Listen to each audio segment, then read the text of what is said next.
Naiyak pa nga itong si Kuya Mark mga mare dahil kaarawan niya nga ngayong araw. Pero bago nga yun, eto nga't pinaliguan ko muna nga si Gael mga mare. Sa wakas kasi nakuha ko na yung pattern ng tulog ng batang ito. Nung araw na nga siyang hindi masyadong namumuyat mga mare, kaya kahit papaano may tulog na nga ulit kami. Kaya ayan, naghanda na nga ako ng pampaligo niya kasi nga para maaga nga rin siya makatulog ngayong araw. Ba talaga ang bata kapag ngumiti mga mare ay talagang matutunaw nga ang puso mo. Tuwing sinasabunan nga yan ay talagang gustong gusto niyan mga mare at ayaw pa nga niyan umahon. Naalala ko tuloy ng first time ko nga lang tong paliguan, hindi rin ako nahirapan. Akala ko ay magwawala nga siya nun pero hindi. Simula nga nun at hindi talaga ako nahirapan pagdating sa pagpapaligo sa kanya. At eto nga si Sophia, gusto rin yata mag-walk ng batang to. Bago nga kami maligo ay sabi niya nga ipaliliguan niya muna nga si Chuchu na panganay niya. Kaya ayan, pinaliguan niya muna nga dito mga mare dito sa labas. Lang din kasi ang mapapaliguan ngayon kasi nga itong si Chichi nanganak na naman nga po. Hindi ko nga alam kung pwedeng kapunin si Chichi dahil anakin nga siya mga mare, marang-marang sa nanay niya. Yung mga anak niya kasi ay malalaki na nga rin at halos kamukha nga ni Chuchu lahat. Nagpabili nga lang din si Ran ng cake para nga kay Kuya Mark. Bali ngayon nga lang din namin nalaman ng birthday niya nga. Kita ko kasi nag-post nga siya at nalaman lang namin na rin nga yung birthday niya. Bali na sa 30 na rin pala si Kuya Mark mga mare at halos magkasang edad nga lang sila ni Ran kasi nga magkababata nga silang magpinsan. At dahil biglaan, eto't umorder na nga lang tayo ng simpleng salo-salo nga dito. Eto ang pechay natin ay maibebenta na nga natin siya mga mare. Kaya eto nga si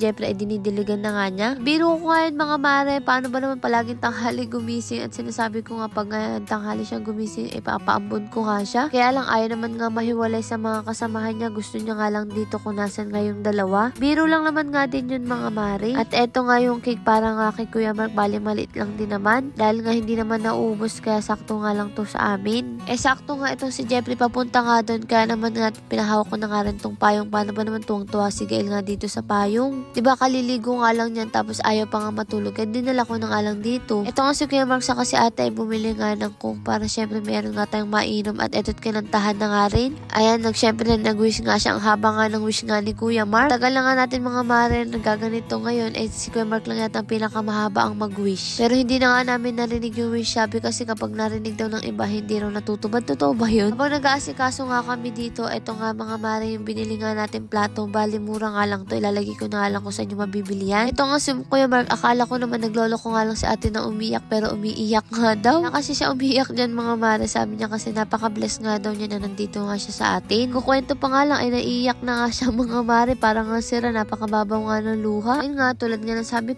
nga ni Kuya Mark ay bless nga siya na nandito siya sa atin. Kasi kami mga mare pag nangarap din talaga ay para sa lahat. Si Kuya Mark nga ay mag-iisang taon na nga rin natin kasama, ang bilis nga rin ng panahon. Ito nga ang unang beses na kaarawan niya nga nakasama nga natin siya mga mare at samahan niyo na nga kaming kumain. Si Gael nga nakikipaglaro nga dito kay Sophia mga mare. Ito naman nga si Jeffrey hiya-hiya pero pag wala kami ay talagang hindi daw tumahiyain. Lagi nga ito binibiro nga ng mga kasama niya pagdating sa pagkain. Pero naiintindihan ko naman nga siya mga mare, ganyan ako yung tipong gutom na ako pero nahiya ang kumain. Tapos kung kakain naman nga ako, hirap na hirap kong lunukin nga yung kinakain ko dahil sa dulot nga ng hiya, pero buti nga hindi na. At etong tawag nga na rin si Gael kaya naman nga mga mare sinubuan ko na nga lang ng pansit. Si tatay naman nga hindi siya nakontento sa pansit kaya kumuha nga siya ng kanin kaya ayun ang inulam niya. Bukas pala ay may chichika nga ako sa inyo, abangan nyo na nga lang yun. Basta atin lang yun, charot. Siya ito nga sinusubuan ko nga si Gael ng atay at gustong gusto naman ng bata. Gael nga kahit nga anong pakain mo ay talagang gustong gusto niya pero syempre limited pa rin talaga dahil nga hindi pa naman pwede. Tuwang-tuwa na naman nga siya nakasabit nga dito kasi ayun talaga ang gusto niyan mga mare. Minsan nga maikwento ko lang nung nakaraang gabi,